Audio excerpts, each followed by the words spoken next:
à la Révolution et au Parti congolais du travail. Je m'engage, en me guidant des principes marxistes, à défendre les statuts et la Constitution, à consacrer toutes mes forces au triomphe des idéaux prolétariens du peuple congolais, dans le travail, la démocratie et la paix.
C'était le 6 janvier dernier à Brazzaville.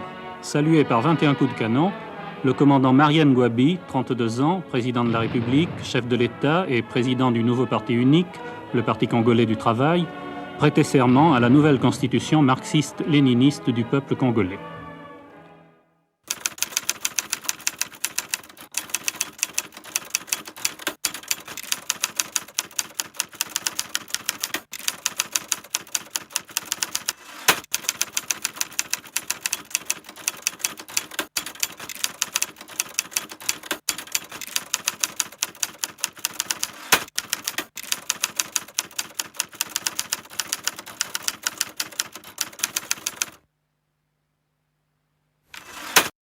Bienvenue dans notre émission Arts sur Canal K Web TV, où je reçois un monsieur que j'ai rencontré sur une sortie d'un documentaire.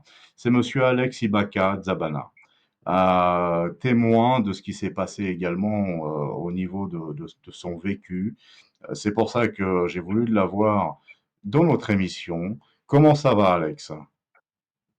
Bonjour, merci beaucoup, Martial, merci beaucoup d'être à votre émission.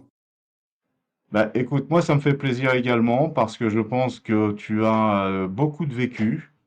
On revient sur le Congo-Brazzaville. Ça concerne une certaine période de ta vie où tu as beaucoup vu.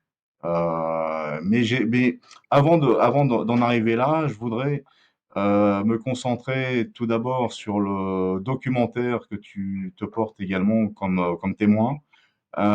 Tu peux m'en parler de ce documentaire très intéressant? Oui, merci bien, Martial.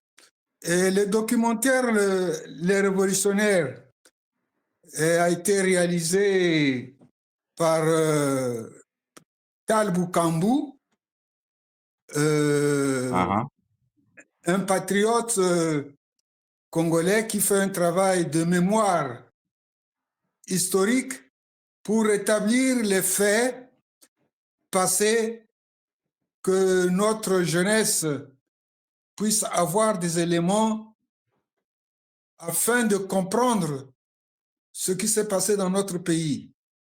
d'accord. Et il m'avait donc contacté pour faire mon témoignage de la période où nous étions ce qu'on a appelé au Congo le mouvement populaire des 13, 14 et 15 août. Ah, Et je pense que non seulement les Congolais, mais les africanistes ont beaucoup apprécié parce que ce sont des pages de l'histoire de notre pays que l'on ne connaissait pas.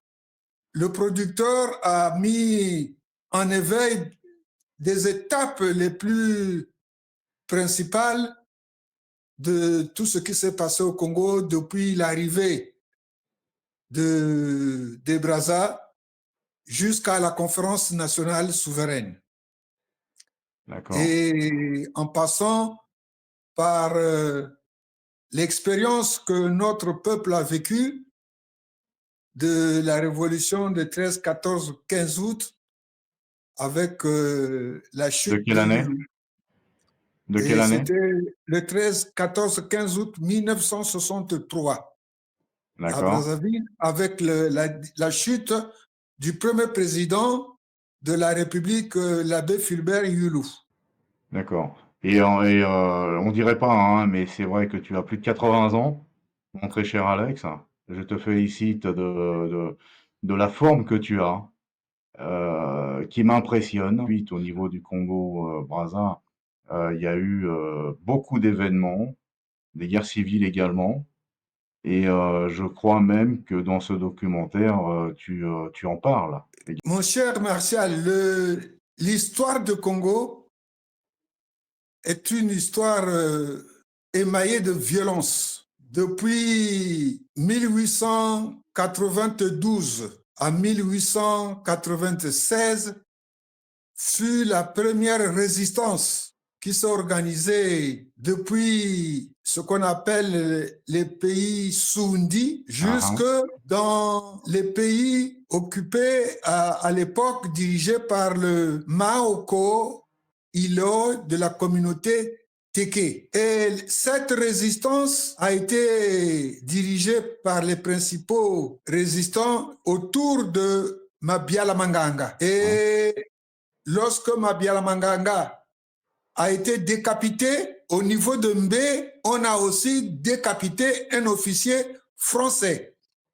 Et c'est cela qui a mis fin à cette première résistance qui est dans la mémoire collective symbolisée par la stèle de la paix qui se trouve à Mbé. Et c'est une des raisons des rapports, on ne peut pas dire incestueux, mais des rapports historiques entre Pierre Savona de Brazza et Maoko Ilo. J'ai eu l'opportunité de rencontrer à Paris l'arrière-petit-fils de Pierre Savona de Brazza, et lorsque nous en avons parlé et qu'il a fait état à ce que le gouvernement congolais à l'époque préparait le retour des ossements de Pierre Savonian d'Alger à Brazzaville, une des conditions que la famille de Brazza avait posées, c'est qu'il repose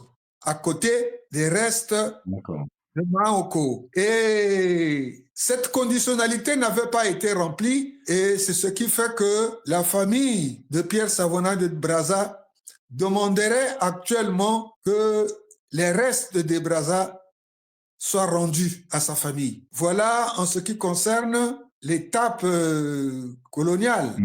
Les débuts, oui. Nous en arrivons à la période que de Brazza et que Charles de Gaulle avait nommé le référendum pour la communauté franco-africaine. D'accord. Qui correspond sur quelle année? C'était en novembre 1958.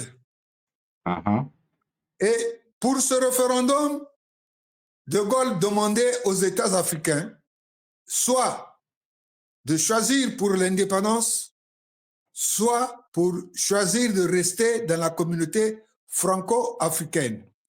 Et sur toutes les colonies françaises en Afrique, seule la Guinée de Sékou Touré avait appelé cette population à voter pour l'indépendance immédiate. Et c'est ce qui fut fait. Pour le reste des pays, et en particulier pour notre Congo, aucun parti, les dirigeants des partis politiques de l'époque, qui étaient tous affiliés aux partis politiques de France, que ce soit l'UDDA de Fulbert Yulu, que ce soit les partis de Chikaya, que ce soit celui d'Opango, que ce soit les Kikungangot, tous, ils avaient demandé à rester dans la communauté franco-africaine. Seuls les syndicats affiliés à la CGT, dirigés à l'époque par Julien Boucambou, l'Union de la jeunesse congolaise, dirigée à l'époque par Matika, et quelques adhérents de la FEANF avaient demandé à voter pour le oui à l'indépendance nationale. Aussi, il y a une confusion lorsque on appelle en Afrique en général et au Congo en particulier les pères de l'indépendance. On ne peut pas avoir au référendum de 58 été en faveur de la communauté franco-africaine et se proclamer les pères de l'indépendance. S'il y a père de l'indépendance, ce sont ceux qui ont appelé les organisations à voter pour cette indépendance. Et il s'agit de Julien Boucambou de la CGT et Matika de l'Union de la jeunesse congolaise. En Afrique centrale, il y a eu un seul dirigeant politique de l'époque, Barthélemy Boganda, qui avait non seulement été pour l'indépendance immédiate, mais qui réclamait l'indépendance au niveau de tous les États qui constituaient l'Afrique équatoriale française. Ce que, de l'autre côté du fleuve, Patrice Emery Lumumba avait pu réussir en maintenant les 6 provinces du Congo belge. Donc devenu la République démocratique du Congo, ça c'est le côté Kinshasa. À aller à l'indépendance ensemble unis, les 6 provinces. Et la vision politique de Patrice Lumumba de l'époque a fait que, ayant gagné les élections législatives, puisque le système était parlementaire, c'était un régime parlementaire, il a nommé comme président de la République Kasavubu Joseph, qui était le président de l'ABACO, ce qui a fait que les appétits des autres dirigeants politiques, que ce soit du Katanga, que ce soit du Kivu, que ce soit du Kasaï, ont été éliminés, battus en brèche parce que Lumumba, étant de la partie septentrionale de la RDC, avait mis le choix sur Kasavubu qui était du Congo central. Donc, c'est la différence que la RDC est restée un grand pays et que l'AF a eu les indépendances morcelées en petits États. Et c'est un handicap que nous souffrons aujourd'hui. Les petits États que nous avons ne peuvent pas faire un programme de développement économique et social avec moins de 100 millions d'habitants.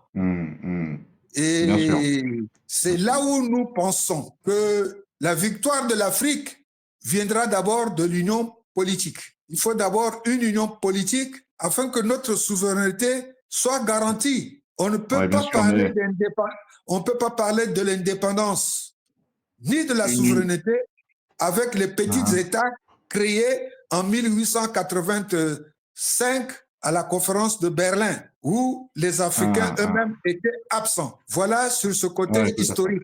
Bien sûr, donc ça là, c'est le côté colonial des choses. Et nous en arrivons à une partie historique très importante, celle d'avant la proclamation de l'indépendance du Congo. Il y a eu, en 1959, en février 59, ce qu'on a appelé la guerre civile entre le Nord et le Sud. C'est tout simplement lorsque, au sein du Parlement de l'époque, la majorité était à la différence d'une seule voix et qu'un député de la majorité dirigé à l'époque par Opango est passé du côté de Yulu à l'UDDR.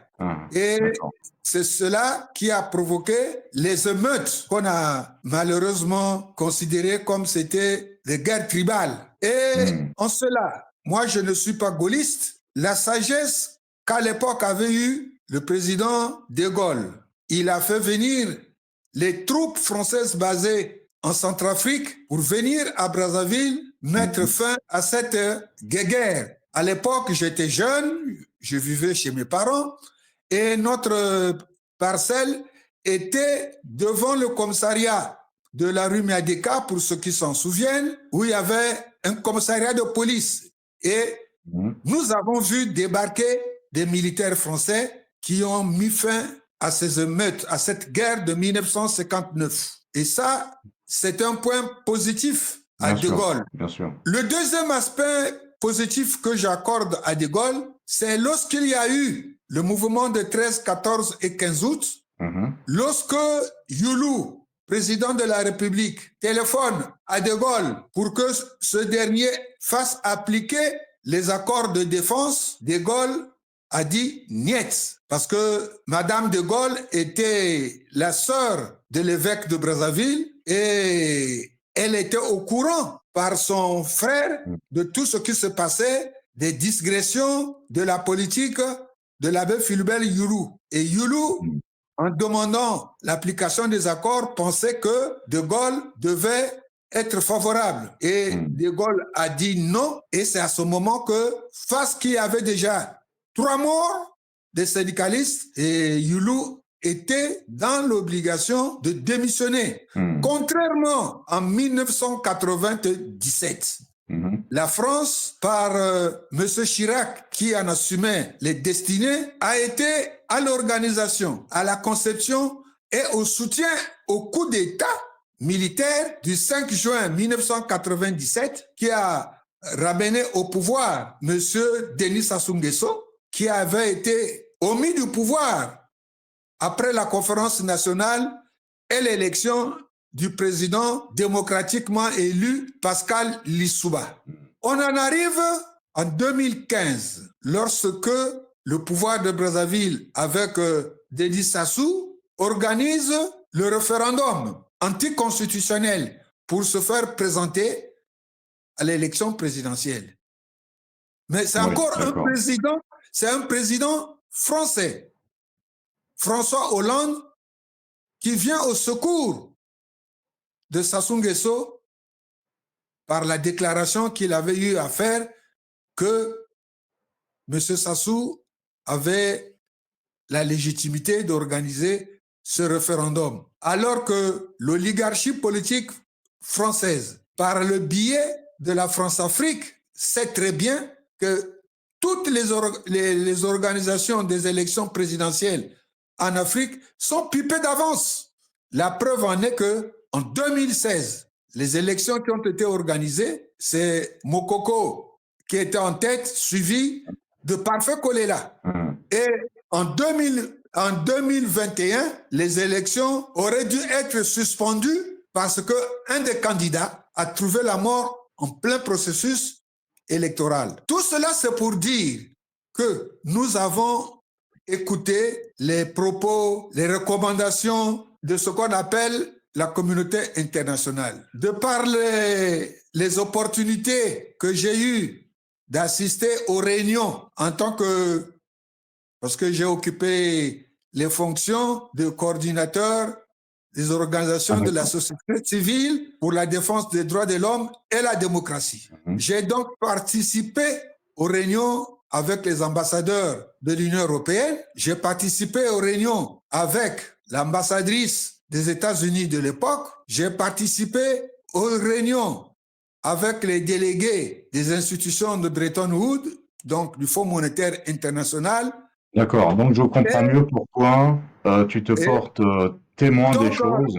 J'ai suffisamment d'éléments d'analyse pour avoir participé à la recherche des solutions pour notre pays. Au Congo-Brazzaville, nous avons tout essayé. Et les coups d'État militaires, et les dialogues à foison, et la solution n'est jamais arrivée. Parce qu'au cours des réunions avec les ambassadeurs de l'Union européenne, avec celle de l'ambassade des États-Unis, ils nous ont toujours dit il faut aller au dialogue, il faut aller à l'organisation des élections. Et nous avons subi. Et personnellement, j'ai été en prison. Jusqu'à présent, je ne sais pas pourquoi on m'avait arrêté et mis en prison. Lors des élections de 2016, au niveau des organisations de la société civile, nous avons organisé des formations des citoyens pour aller assister dans le bureau de vote. On en avait organisé en 2016 300 qui étaient dans le bureau de vote. Et c'est comme ça que nous avons pu établir par le fichier que nous avons mis en place que M. Sassou avait eu 8%. En 2021, nous avons organisé une formation, mais cette fois-ci de 900 représentants. Et c'est moi, avec l'abbé, un abbé qui représentait l'organisation Justice et Paix, nous sommes allés déposer la liste des 900 observateurs de la société civile chez M. Mwambenga, qui s'est étonné, il dit 900, mais c'est trop, on ne pourra pas leur donner le per diem. J'ai dit non, nous on n'a pas besoin de per diem. Nous on veut avoir chaque représentant de la société civile dans chaque bureau de vote, parce que nous ne voulons plus que dans notre pays qu'il y ait d'autres guerres, qu'il y ait encore des personnes, des populations qui mettent le balichon sur la route, sur la tête pour aller sur les routes pour fuir les guerres. Voilà, c'est à la suite de cela. Ah, d'accord. Je te coupe un peu. Oui, allez-y, Martial.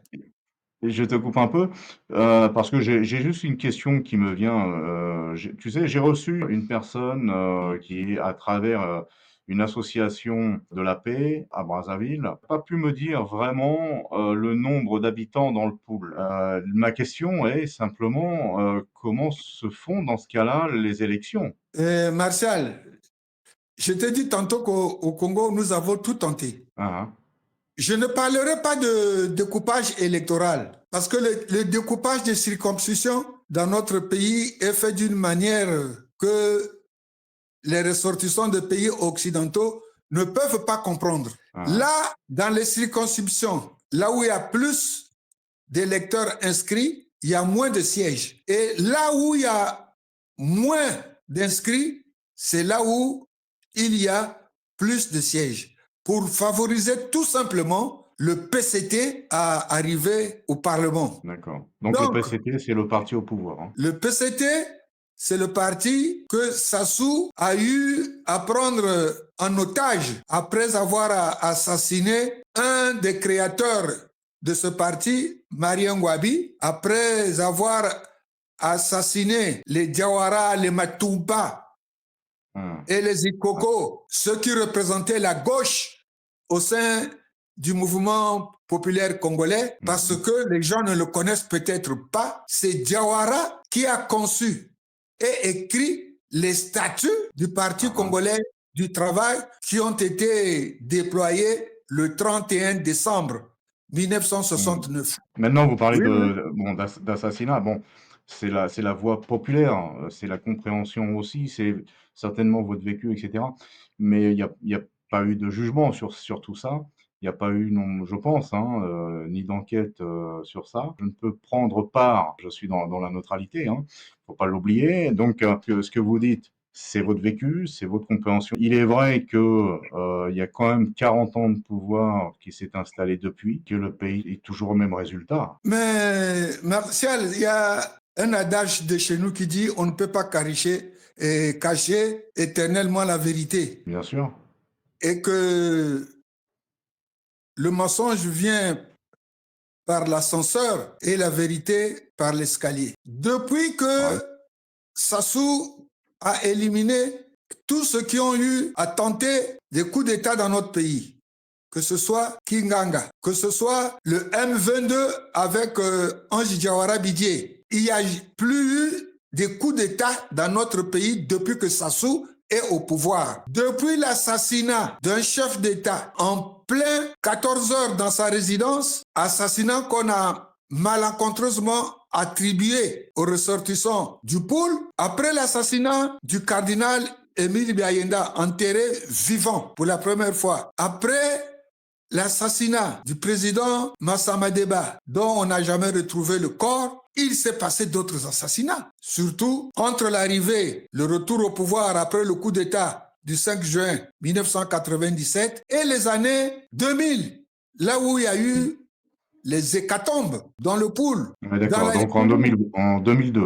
Oui, dans le Poul, dans la Bouenza, dans le Niari, il y a eu des massacres. Et depuis, il n'y a plus eu de coup d'État. Donc, on ne peut pas savoir exactement le nombre de victimes qu'il y a eu. Et lorsque le gouvernement nous parle de recensement, le dernier qui porte la population congolaise à 6 millions, j'ai beaucoup de doutes à croire parce que j'ai eu des opportunités en tant que président de l'association du M22, en tant que membre de la coordination des organisations de la société civile pour la défense des droits de l'homme et la démocratie, j'ai suffisamment circulé dans tout le pays, du nord au sud, de l'est à l'ouest. Oui, c'est pour ça que... Il y a des villages qui n'existent plus. Il y a des villages qui n'existent plus. Lorsque moi, je fouillais en RDC pendant la guerre du pouvoir contre Ntoumi, j'ai traversé tout le Poul. Là, c'était en 2002. Non, en 98. 98, là, d'accord. J'ai quitté Brazzaville en passant par Ngangalingolo, la Djumuna, Linzolo, pour traverser à Lukami pour aller de l'autre côté de la RDC. En 2002, j'ai eu à aller enterrer un parent à Mutampa. Donc, c'est le même trajet. Il y a des villages qui n'existaient plus. Des arbres qui ont été coupés à la Kalachnikov. Mais le recensement qui donne le résultat de 6 millions, je ne sais pas si ce sont et les vivants et les morts qu'on a recensés, ou bien qu'on a eu à ajouter des populations qui sont venues d'ailleurs. Je ne pense pas que si on faisait un recensement normal, qu'on puisse avoir 6 millions d'habitants actuellement au Congo. Je le doute fort. Ah, tout à fait. J'ai une question également, Alex, par rapport la vie actuelle au Congo, qui n'est,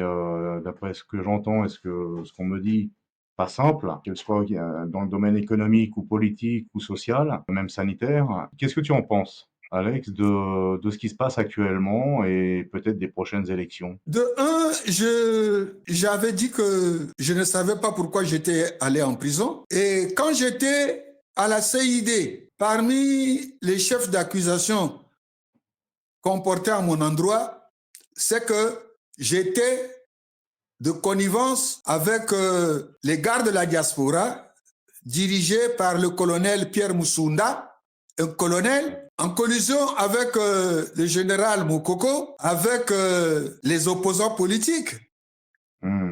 Donc le général Moukoko est encore en prison. Avec Okombi Salissa, avec les Mirassa, avec les Polé Makaya, avec certains de la société civile, les Joe et Bina, qu'on voulait préparer un coup d'État. Mais comme nous avons des amateurs, quand ils sont venus chez moi, j'étais menotté comme un malfaiteur avec des policiers et en civil et en tenue, qui ont d'abord ceux qui étaient en tenue militaire, en tenue de la police.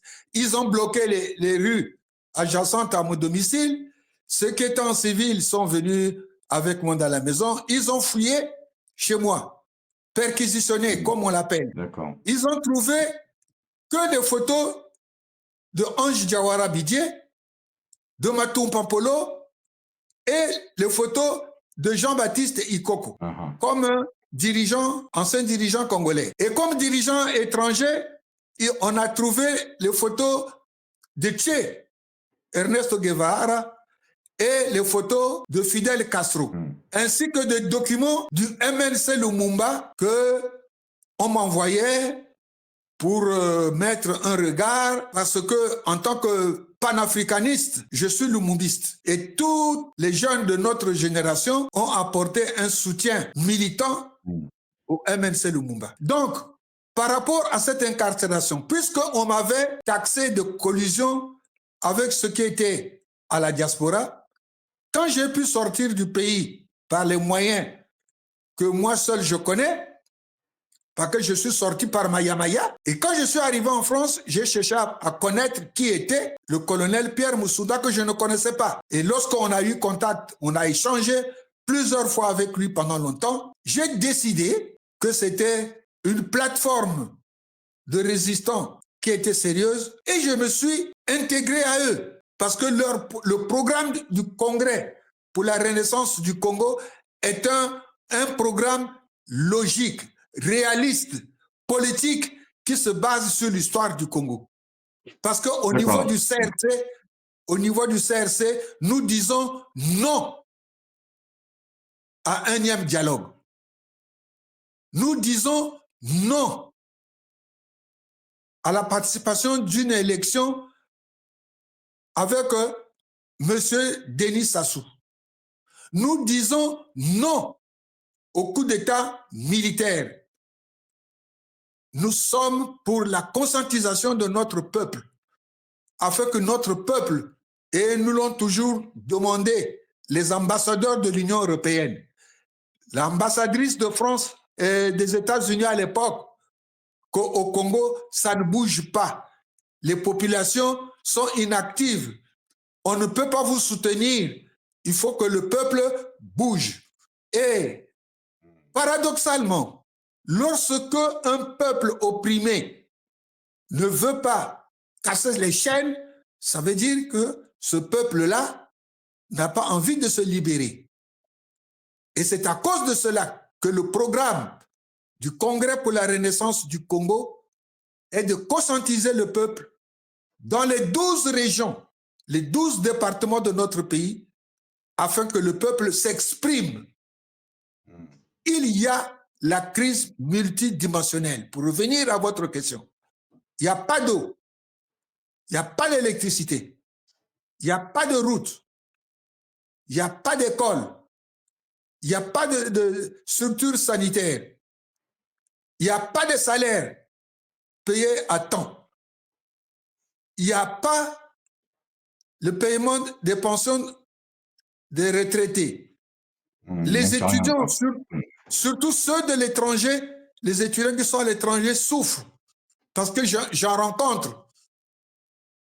Et nous pensons, nous, au niveau du Congrès de la Renaissance du Congo, les conditions objectives sont remplies par la crise multidimensionnelle que vit notre peuple. On ne peut pas dire que par rapport aux instruments juridiques internationaux, que le peuple congolais n'a pas le droit de se lever, de se révolter. Et comme nous, on l'appelle au niveau du Congrès de la Renaissance du Congo, la révolution du fleuve. Parce que révolution du fleuve, le fleuve qui quitte depuis l'extrême nord, l'Ubangi, qui vient au niveau de l'embouchure avec Mosaka, par le fleuve qui descend de la RDC, on forme le fleuve Congo et ce fleuve Congo va jusqu'à la mer. Et c'est à cause de cela que nous l'appelons la révolution du fleuve. Que ce soit aujourd'hui, que ce soit demain, que ce soit en 2025, que ce soit en 2050, cette révolution du fleuve viendra parce qu'aucun peuple ne peut accepter de se soumettre et de vivre sous une dictature. Jamais. Bien sûr. Le Congo est un pays riche. Il y a suffisamment d'argent. C'est une révolution démocratique à quoi vous appelez. Pour revenir à votre film documentaire, dont vous portez également témoin de votre vécu et de ce que vous avez vu. On ne peut pas tout dire non plus sur une seule émission. Ça, c'est une certitude par rapport à votre vie. Bon, je pense que c'est pas d'aujourd'hui. Vous êtes contre ce pouvoir par rapport à l'histoire, par rapport, je reviens à dire, votre vécu. Vous savez ce qui s'est passé. Vous avez peut-être un message à porter aux jeunes, mis à part le côté révolution, etc. Vous avez peut-être un message à leur porter? Oui, Martial. Au peuple congolais, hein. Oui, oui, Pas qu'aux jeunes. je vous parle la main sur le cœur. Et je pense que je suis parmi les citoyens de notre pays qui sont le produit de mariage mixte. Personne ne peut me taxer de tribaliste parce que j'ai des parents et du Nord et les parents et du Sud. Parce que pour nous, lorsqu'on parle du Nord, moi j'ai été à l'école parce que je suis pharmacien biologiste. Le Nord, c'est par rapport à l'Équateur. Or, chez nous, l'Équateur passe par Makwa. Donc, ce qui est au-dessus de Makwa, c'est le Nord. Et ce qui est au-dessous de Makwa, c'est le Sud. Donc, Owando, Lalekoni, Bunji, Oyo, Mosaka, Brazzaville, Kinkala, Dolisie, Mayama, jusqu'à Pointe-Noire, c'est le Sud. Alors, je ne sais pas si ceux qui parlent du Nord et du Sud connaissent la géographie. Donc, nous avons tout essayé. Les coups d'État, les dialogues, les assassinats. Non, il est temps que les Congolais se ressaisissent pour prendre en charge leur destinée. Moi, je ne peux pas en vouloir aux individus parce qu'ils ne sont que le produit de ce qu'ils sont eux-mêmes. Et le degré spirituel qu'ils ont ne les a pas élevés à comprendre qu'on est nu et quand on meurt nu. Ouais, Tous les milliards qu'ils ont accumulés, cachés dans les paradis fiscaux, tous les milliards qu'ils ont accumulés, cachés dans leurs maisons, et avoir créé un état de crise financière au pays, c'est une honte pour les dirigeants de notre pays. C'est une honte. Il y a la traçabilité aujourd'hui au niveau des banques. On sait que tel dirigeant congolais a tant de milliards dans telle banque. Donc, bien sûr. Faire souffrir les populations congolaises en ne payant pas les dettes et même au niveau de la situation économique, les entrepreneurs de la dette intérieure, tout cela ne peut pas être résolu avec ceux qui sont à l'origine de cette crise-là. Il faut d'abord que cette classe oligarchique, bureaucratique, tribaliste, qui s'est clarisée et familiarisée autour de Denis Sassou Nguesso puisse partir. Quand ils vont partir, et c'est là que revient le devoir au peuple congolais de le faire partir. Quand ils vont partir, à ce moment-là, les patriotes, être patriote, c'est aimer son pays. Être patriote, c'est aimer les gens qui vivent dans ce pays. On ne peut pas être panafricain et avoir massacré les populations de son pays. C'est à cause de cela. Notre message, c'est la prise de conscience du peuple et surtout de la jeunesse. Et nous voyons que notre jeunesse est en train d'assumer ses responsabilités. Un appel seulement aux officiers, sous-officiers et hommes de rang de savoir que tout a une fin. Voilà mon message. Eh ben, sur ces derniers mots, Alex, malheureusement, on pourrait durer 3 heures, voire 6 heures d'émission par rapport à tout ça, par rapport à ce que tu peux dire, ce que tu peux témoigner. Après, bah, tout reste à discuter, hein, tout est ouvert. Donc, on pourra même refaire une autre émission si tu le souhaites pour continuer ces discussions. Et moi, il y a aucun problème sur ce sujet-là. Donc, bah écoute, je te dis merci d'avoir pris la parole. Le temps passe très vite, malheureusement. Mais on garde le contact, si ça te dérange pas, Alex. Et puis, on va pouvoir refaire une autre émission pour faire la continuité. Mais Martial, c'est moi qui te remercie de l'occasion que tu as bien voulu donner à modeste personne d'expliquer certains pans de notre histoire, d'expliquer certaines analyses d'expliquer certaines réalités que beaucoup occultent.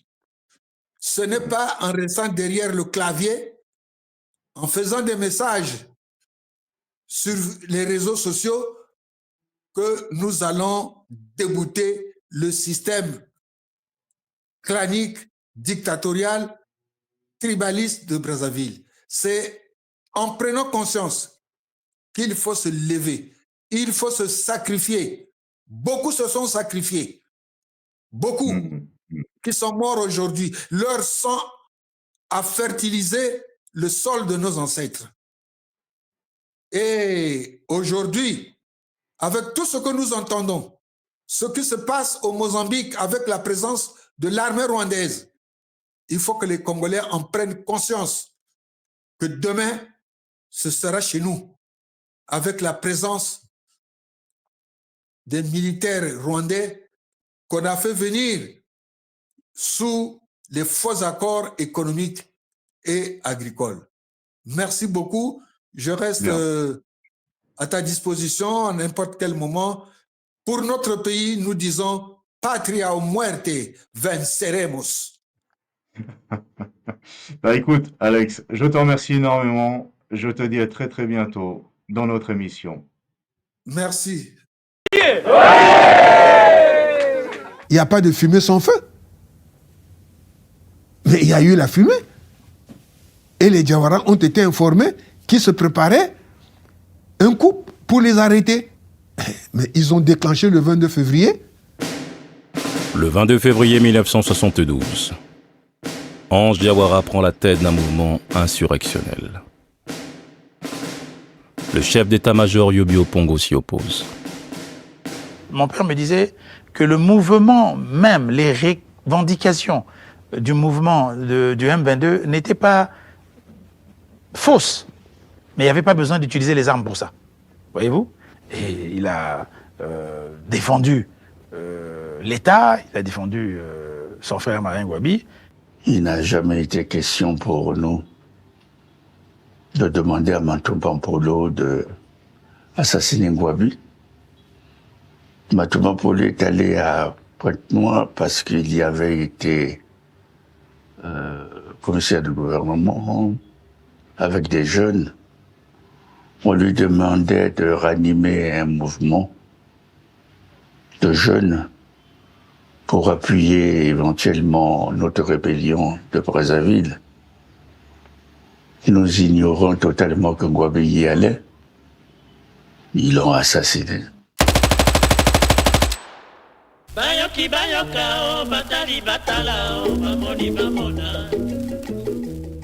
Ange Diawara et certains de ses compagnons prennent le maquis. D'autres sont arrêtés. L'artiste musicien mondialement connu, Franklin Bukaka, est exécuté.